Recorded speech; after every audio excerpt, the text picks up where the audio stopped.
Good afternoon, everyone. This is a meeting of the Devens Jurisdiction Framework Committee.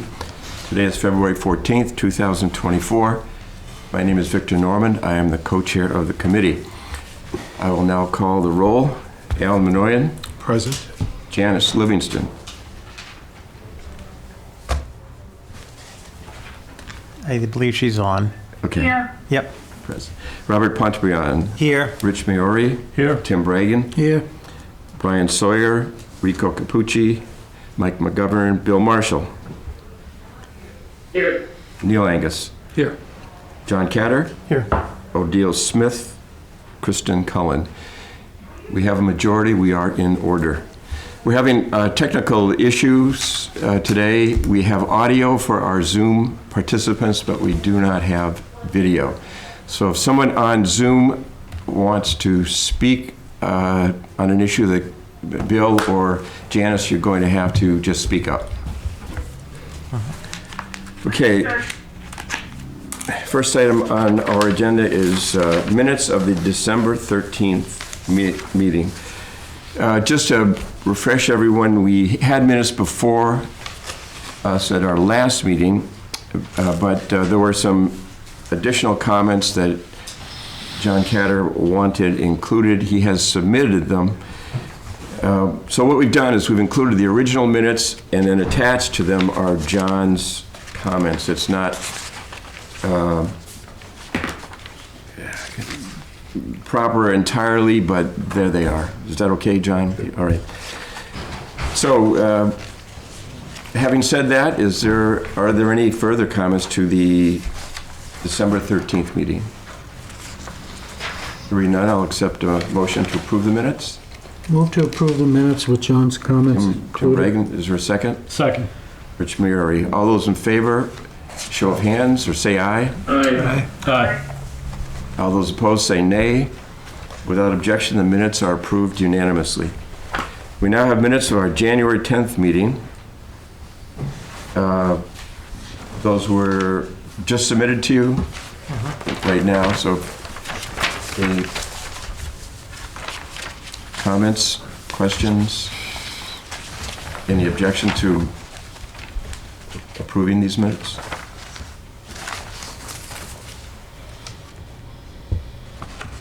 Okay, hearing none, I'll accept a motion to approve the minutes. Move to approve the minutes. Tim Bragan, is there a second? Second. Rich Maori. All those in favor say aye. Aye. All those opposed say nay. Aye. Without objection, the minutes are approved unanimously. I'd just like to make some comments with respect to meeting minutes. I think they've gotten a little out of hand. They're quite extensive, and to some extent they become almost a transcript of the meeting, which is not what meeting minutes are intended to be. I just went back and looked at some minutes, and the last time Tim Bragan took minutes, those minutes were just over 2 pages long. Last meeting's minutes were 7 pages long. So I'd just like to suggest to the committee that we get back to some basic concepts with respect to minute. I guarantee you these won't be 4 or 5 Good, pages I'm counting on that. And I think that it's a compelling reason not to, a couple of reasons not to attempt a verbatim is because it just leaves the door open for missing something, or and we don't want to spend extensive periods of time at our meetings correcting minutes and adding things to them. It's just real a burden. And another compelling reason is there are many people who want to know what's happening and go back to read the minutes, and reading 7 pages of minutes is really asking folks a little too much. So we really need to get to the essence of the meeting, record the actions that are taken, the sense of the meeting, future actions, as well as all the formal approvals of minutes and adjourning and so on. So, was it 7 hours? yes. Yes. I apologize. The assistant in my office did it, and he did it because the last time he took meeting minutes, it was, I guess they weren't extensive enough. So he was very, very nervous about, he does the minutes for our board meeting, and so he does have experience, but he was very nervous that they weren't going to include enough information, so I apologize. But through the chair, you don't have to apologize, because then the minutes I did for January 10th are also 7 pages long as well.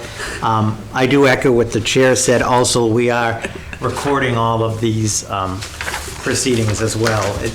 As many of us know, the open meeting law should capture the essence of the meeting and then major action items and so forth. Sure.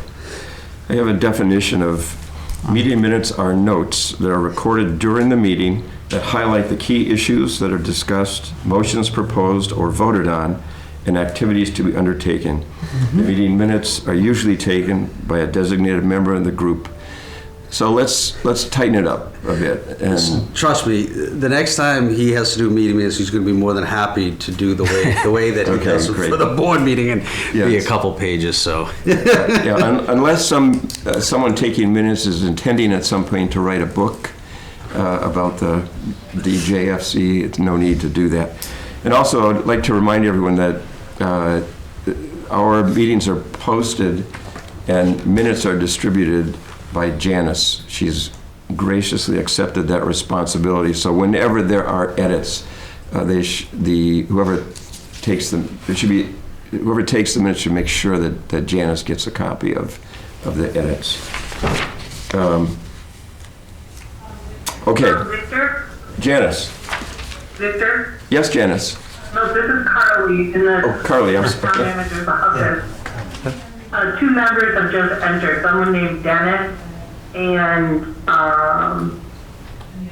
the other person got off again. So someone named Dennis is entering the group. Okay. And Cindy Carter is entering the group right now. Okay, thank you, Carly. Thank you, Carly. Okay, can't shut that off. She's in the other room. right. Okay, next item is the stakeholder reports. And again, let's really keep those to matters that, any new additional information that the stakeholders have. Town of Air, Janice or Robert? Mr. Chairman, just from the town of Air, our local committee, the Devens Resolution Committee, is actually going to be meeting this evening at 5 o'clock. As Alan mentioned last time, they're beginning to look at the potential impacts to municipal services under a potential disposition scenario. So they'll be meeting with the fire chief, will be presenting this evening, and then that committee will be setting its schedule, its monthly schedule for the balance of the year, as I understand.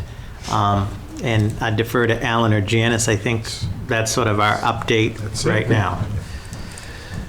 Okay, for the town of Harvard, the Harvard Devens Jurisdiction Committee did meet and primarily the meeting was focused on education and the impacts of increased housing on the education contract with Harvard.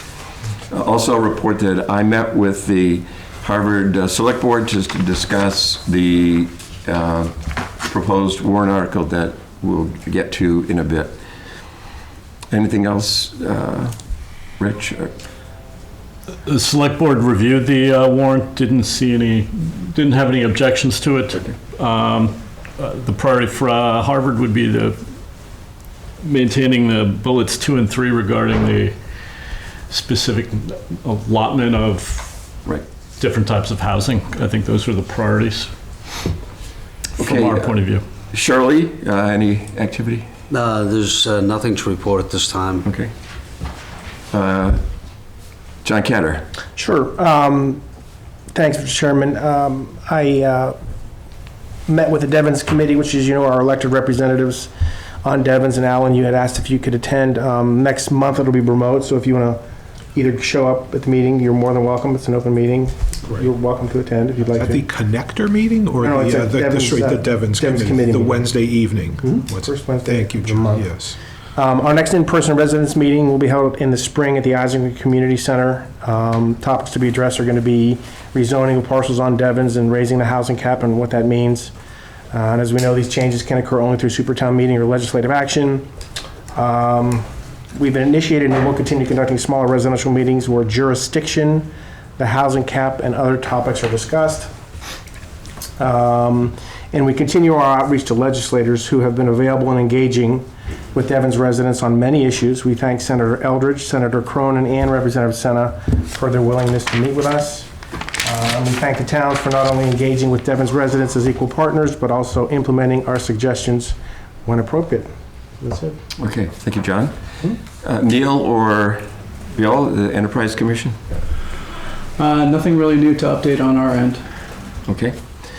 All right, the next item on our agenda, RFEI update.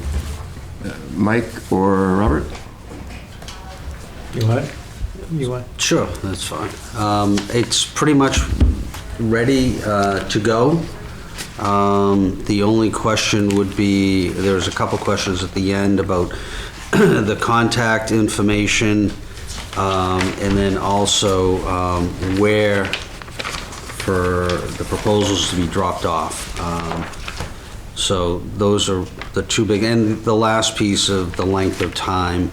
Do we want this out there for 2 weeks, 4 weeks, 6 weeks? I would say probably at least 4, probably 6 weeks. That's a typical time frame. But the other two are really just who are we going to put as the contact if a company has more questions or is looking for more information, and then where do the packets go back to? Robin and I, in working on this, we talked that they should come back to one of the town halls, and I'm more than happy to put our address on it. And then the typical thing would then to hand them over to the chair of the committee, which would be Victor. So, Robert? Mr. Chair, just to add on to that, I want to thank my colleague from Shirley for putting this together. So we just passed out the draft hard copy for folks that are on the committee electronically and so forth, and there's a lot of information here. So what we wanted to propose perhaps for consideration is, one is we'll send it to everybody electronically after this meeting, and to get this to move forward, if perhaps give a no more than, say, if we can get a quick turnaround, maybe 2 weeks tops to get any comments or questions from the committee here on this. To Mike's point, if it's good to go as far as issuing it, I would agree that when we issue it, probably a minimum of 4 weeks that it is out there. You'll see on page 7, as Mr. McGovern put on the process, that this would be posted in, at a minimum, in Combis, which is the state procurement resource, the Central Register, or Goods and Service Bulletin of the Secretary of State, local newspaper, website, town bulletin boards, and anywhere else to sort of cast that out. And we thought that, perhaps they should be sent back to the care of the chair of the committee at either, as Mike mentioned, either the Shirley Town Hall or the Air Town Hall. But it's just about there. the biggest difference from the last version you saw a month ago was we finally added in the scope, and it was what the working group had come up with and finalized. Okay. Comments? Can I say, I'm trying to think, does the Mass Municipal Association, I forgot they're allowed to post RFPs on the Mass Municipal Association website. I forget if they do or not. They may. Yes, we can post it there if you'd like. And I'm also thinking the Massachusetts chapter of the APA, American Planning, I believe they do also post RFPs, and that might be good just because all the planners in the state are looking so yeah, maybe the Massachusetts chapter of the APA, I believe they do also post requests, proposals. Okay, is there any objection to the responses going to Town Hall and Air? I'm sorry, Shirley. No. In terms of, I have none. Go ahead. She said she has no. Oh, good. Thank you, Janice. So in terms of we need to put in the name of someone who can respond to inquiries. How do we feel about that? I mean, I would think it's the chair, if you're willing to do that. I'm more than happy if you are the point person and you get a call and you still can't answer it and you want to call me or whatever about the process, I'm happy to, then turn around and call whatever company. That's not a problem either.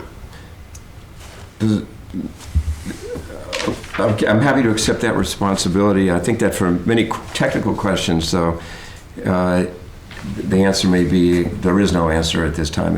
I will, if it's something that has to do with, certainly with land use, I'll contact Neil and try to answer their questions. And I'll report back to this committee. I'll make sure the questions are in writing and I'll report back to this committee.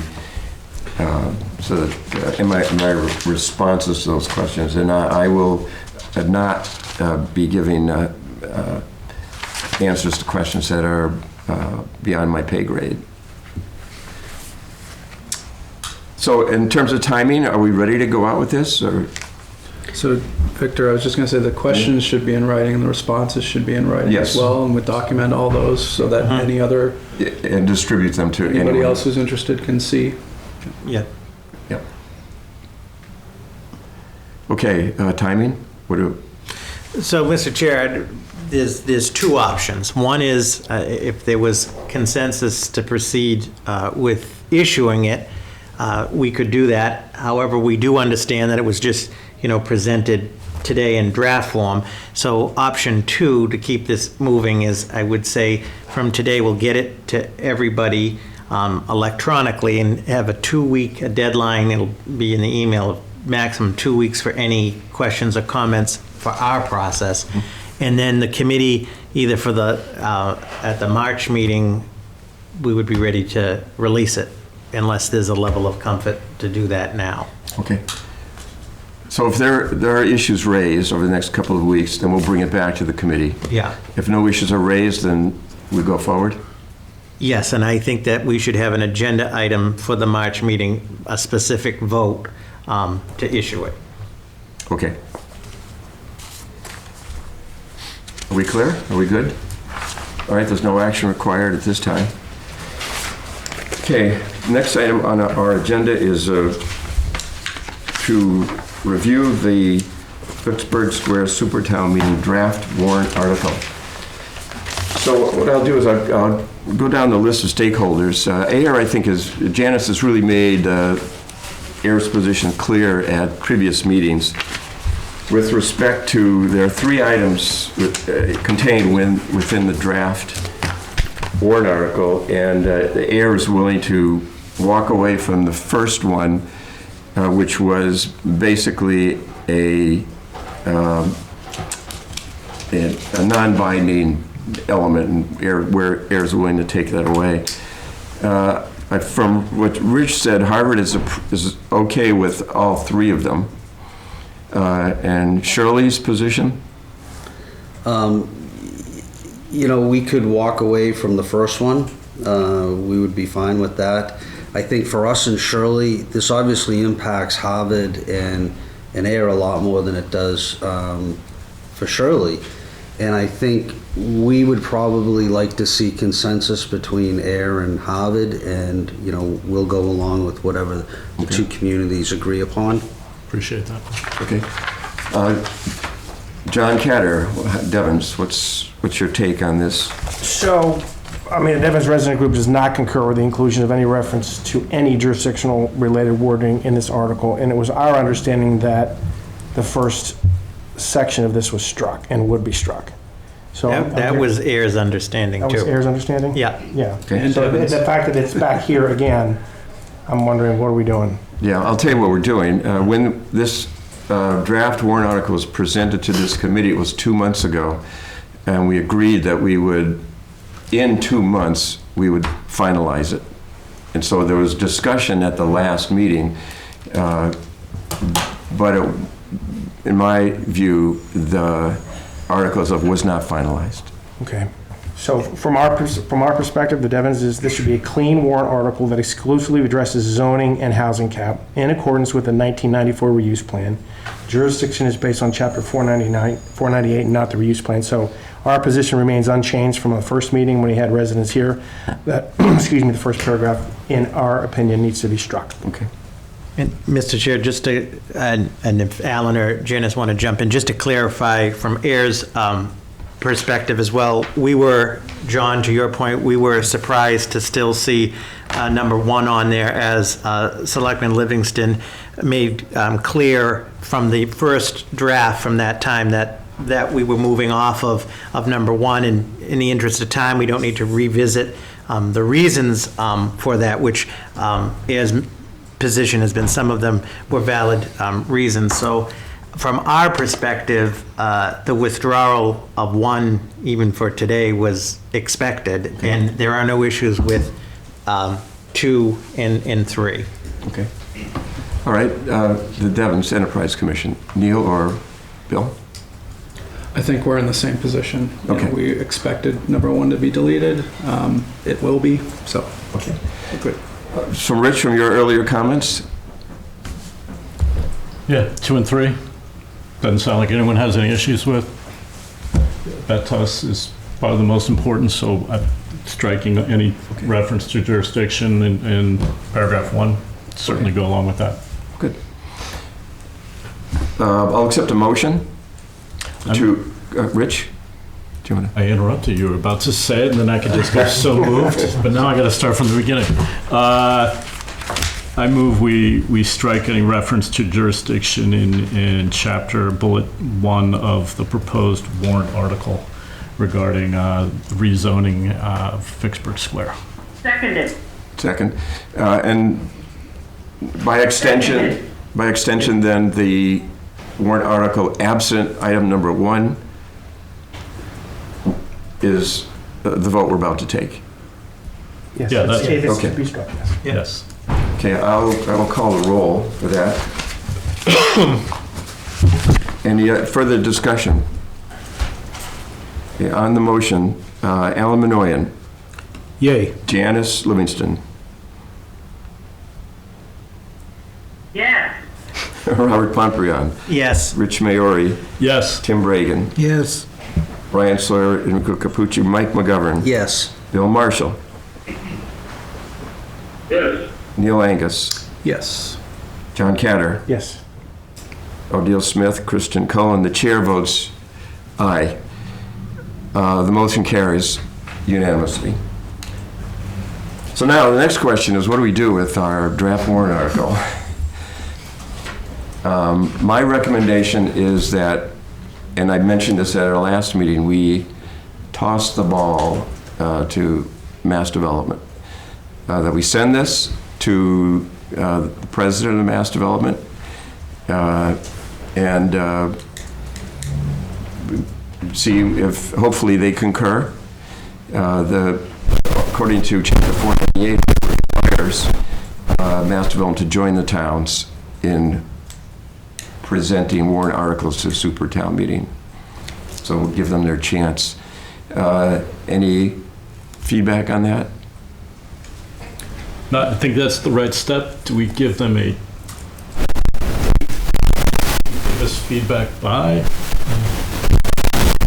I got from Jamie Eldridge in talking with, it'd be better if we could do the super town meeting late spring, early summer versus allow it to run into the fall where it starts to create potential perception that the towns aren't able to make this work.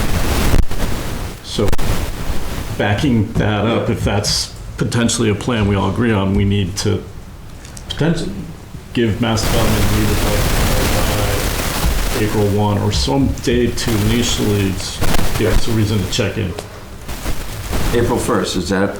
That's, maybe make it second, I'm afraid April 1st. April Fool's Day.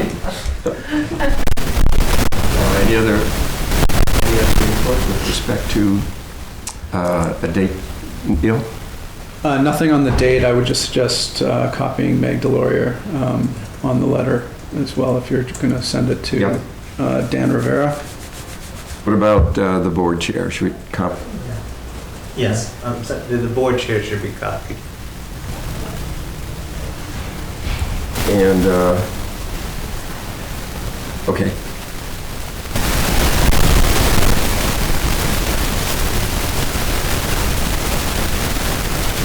The 4th of July. And people split. Yeah, Mr. Chair, just to offer in terms of the procedural schedule, so we're going to send a letter to Mass Development with this proposed warrant article. And one of my questions, have the other select boards authorized, do we need a formal authorization from each of the select boards on the article? I think, yes, the That's final article, Okay. but my reluctance to do that, Yeah, to suggest that, is that Massville may have changes to this right. that may or may not be acceptable to us.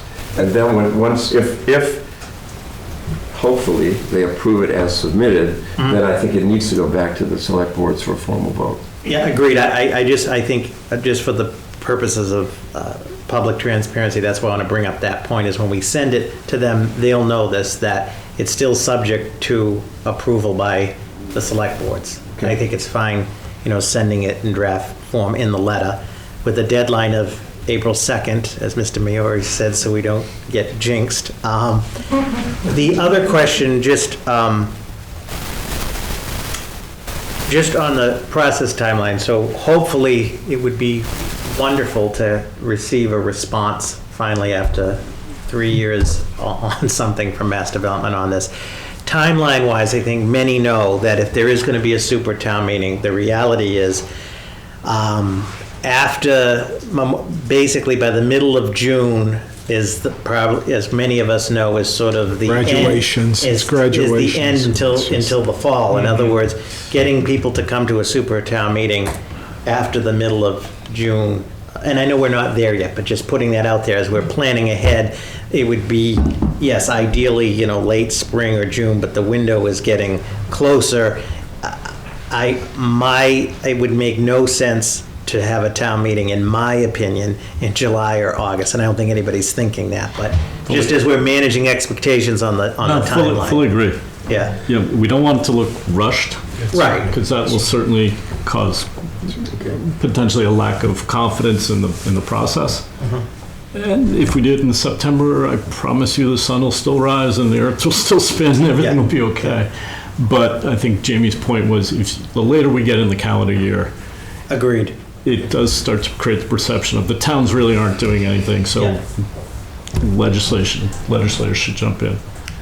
So I will include time is of the essence language in this letter. Yeah, something like that. Something to that. Now, what about, you mentioned Jamie and Senator Cronin and Representative Sina. Should they be copied on this letter? No, because you're just looking for input from Mass Development.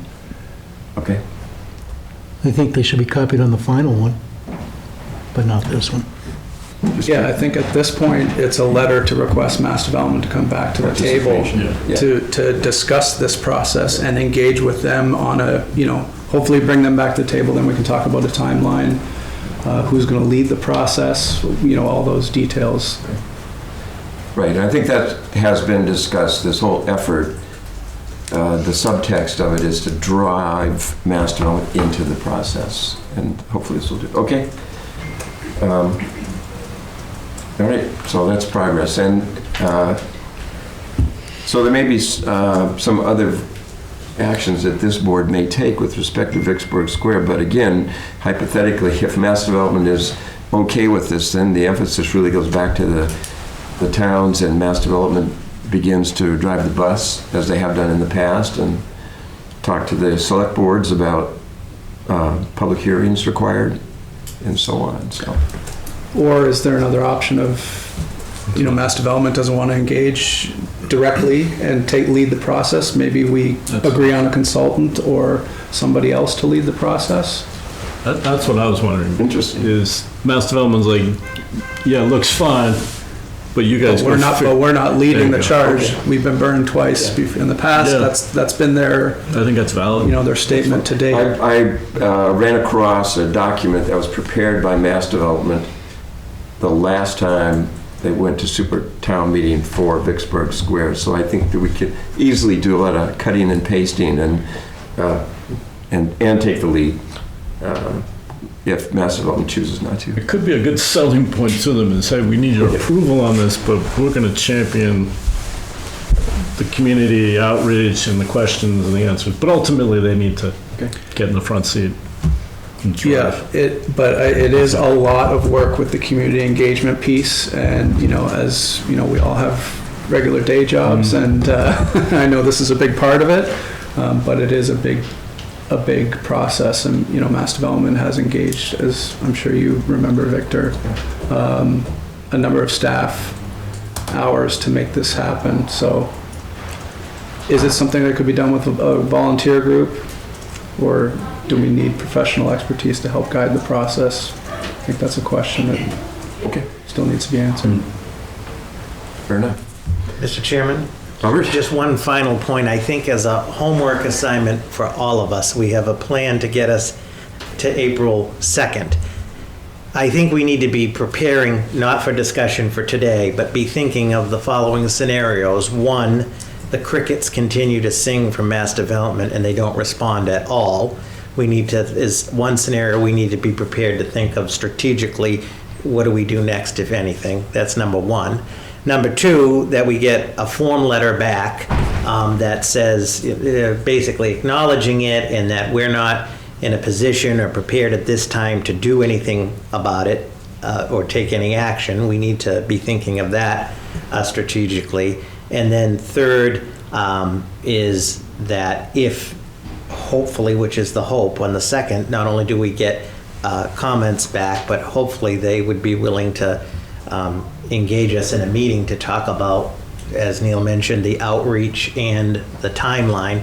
And we should just be thinking that would be the first meeting we've had in over 3 years, with them. So just some thinking assignment, I think, for all of us I think we've got a good plan up to April 2nd. What happens then remains to be seen, but we want to be proactively thinking. Thank you. Good. Okay, so, and that action on April 2nd may include going no further, that we've done our part, and that's as far as we can go. And that's the segue into the next item on our agenda, is getting back to, I'm sorry. Sorry, Mr. Chair, before you do go on, so are you going to draft a letter on behalf of the DJFC, or? I'll draft the letter and circulate it for comments, and depending upon those comments, if I'll either go forward with it, or we can't hold a virtual meeting. If there are a lot of objections to my letter and I can't straighten it out, we'll have to bring it to our next meeting here to be finalized. Sure. But hopefully, I think I won't be an extensive letter. It'll be right to the point. Yeah. Fair enough. Okay. Again, and Neil, you raised this point a few meetings ago, that we've spent so much time on other things, so we really ought to get back to the purpose of this committee. And so that the item on our last agenda was the proposal that we look at what's called a matrix of issues that would be lined up with the various proposed permanent government options. A working group was formed, and we've met. It was myself, Alan, Neil, and Marissa, and Mike is on the committee, so we kept him in the loop. And what we did is we looked at the issues, and we'll be prepared to make a full presentation at our next meeting. But at this point, suffice it today, we've identified right now 19 different issues, if you will, that need to be addressed by whichever entity provides permanent governance at Devens. And then we've The four options that will be listed atop this matrix are Devens becoming a town. Devens goes back to each of the three towns, the status quo, and then we've added another one called other. So that as we work on this matrix and begin to fill in the blanks, another option that we've not considered may come up, and we can certainly include it, as well as we've identified 19 issues that need to be addressed. That list may grow as well. So again, we'll have a full presentation. We're going to meet again next week, this working group, and we'll have a report off to all of you before our next meeting, and hopefully that will be the main topic of our next meeting, and we can begin to set in motion actually crafting this framework for permanent government at Devens. Victor, would other capture like a hybrid option? Sure. Because the term hybrid option is used pretty frequently. I'm afraid putting it under other makes it seem less important. Okay, yeah. It sounds like it's an afterthought, where hybrid option is when I've heard folks in tech or others talk about, hey, there are really four options here. Hybrid is always a co-start, if you will, to full jurisdiction, its own town, or going back to its own town. Okay, we'll bring that up at our meeting next week. Okay. Any other comments, questions on this, what we're up to? Okay, moving right along. Any new business that we need to take up? Robert? Mr. Chairman, under new business, and it could also potentially be a next meeting agenda item for the next meeting, we just received a word, and I'll send this to you to send to the committee, from Senator Eldridge's chief of staff, that there's a one-stop grant that, and maybe, I don't know if you've heard of this, there's this grant opportunity under the Executive Office of Housing and Livable Communities that they feel, the senator feels at his office, and we just got this, would be a potential opportunity for money, grant funding for consultant services. So what I think in terms of next steps, in the interest of time, I just want to bring that up under new business. I'll send you the email that we received to send to the committee. And Alan, if you don't mind, Alan and I will look into it further and report at the next meeting if there's an opportunity there. They thought there may be a grant funding opportunity there. Actually, it's similar to what we just did with the senior center. Yeah. That was a planning grant that was It's a stuff that we planning got grant. last year, so, yeah, we know how to do it. Oh, yeah. Yeah. Very good. Victor, I have one other piece of new business, and this is from 2 meetings ago. After reading the article in the Globe by John Chesto, he'd reached out to me for comment, and maybe reached out to some others. The benefit of potentially inviting him to see Devens. In that, I heard from some Devens residents, the way he portrayed it didn't really meet the reality of what it is. It's actually a vibrant community in the way he kind of wrote it. He is open to doing that. I just didn't want to go ahead and unilaterally say, come on over. It's more appropriate for me to connect him with you to say. Fine, yeah. We saw the article, and I think there are just some people don't know what consists of Devens from a residential as well as an industrial standpoint. We welcome that. It'd be more of that standing invitation versus a specific thing, but to get him out here to see it, Whatever I think could go a long way. But that's really not my purview. I think it'd be more for more than happy to watch it. We provide, tours of Devens to a lot of people to update them on what's going on and what Devens is all about. So happy to participate in something like that as well. Thank you, Rich. I can tell you with a high degree of certainty, if you invite a reporter from the Boston Globe out to Devens and Mass Development doesn't know about it, you'll hear about it. Not to. Okay. That's fine. No. I mean, this is It's I'd rather do it and then get scolded later. Mass Development provides the same types of tours to, a lot of folks, so, they should, there's no reason why they shouldn't be invited to the, Yeah, I don't see any to reason. participate as well. Yeah. Yeah, it's certainly not to exclude them, I just, I didn't think that for a second. okay, cool. Okay. Good. All right, I'll drop them a note and CC you and get you connected. Great.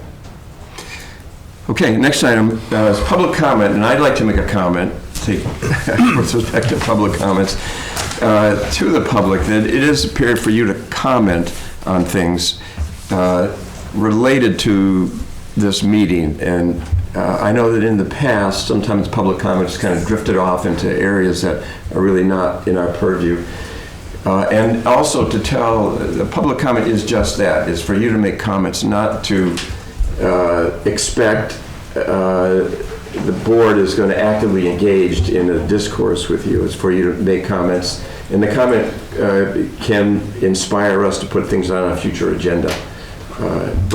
And this is with respect to the open meeting law, we have to publish an agenda, and so if we use public comment as a way to introduce things to our meeting that were not on the agenda, it's really not proper. So, having said that, are there any public comments? Well, not now. No. I'm joking. I'm joking. Paul? Yeah, thank you, Mr. Chairman. Green, Harvard. I would just like to make a couple of comments that I've made in the HDJC meeting, and perhaps in an older version of this when Mass Development was still with us, but I thought it was timely to say it again. I think that this committee should seriously consider using the resources of a professional mediator at the point where we're actually getting into the mediation process, or the hard part of the discussion, right? The trade-offs, who gets this, who gets that, how does it all work? I don't think any of us are professional negotiators or mediators. Certainly I'm not. I'm an engineer, right? So I think that we should keep that in the front of our minds. And secondly, I would very much like to suggest that the notion of principled negotiation be a core of how this work is done. And that is actually a phrase with deep meaning, right? Just as a quick example, an example of unprincipled negotiation would be saying things that aren't true, putting up straw men in the hopes that somebody will be distracted or knocking it down, or keeping some part of your agenda quiet, right?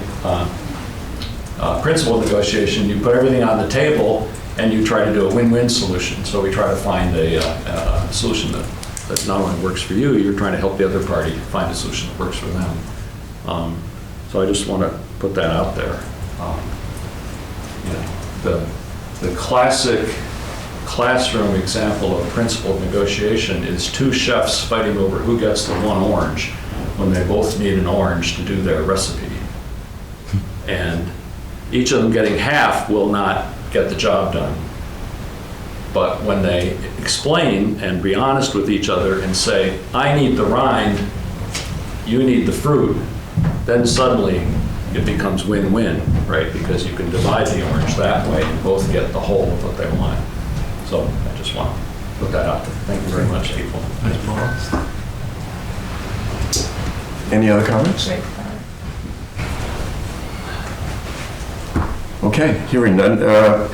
Our agenda next time will be items that I have. Final vote on our FEI. Further information on this grant opportunity.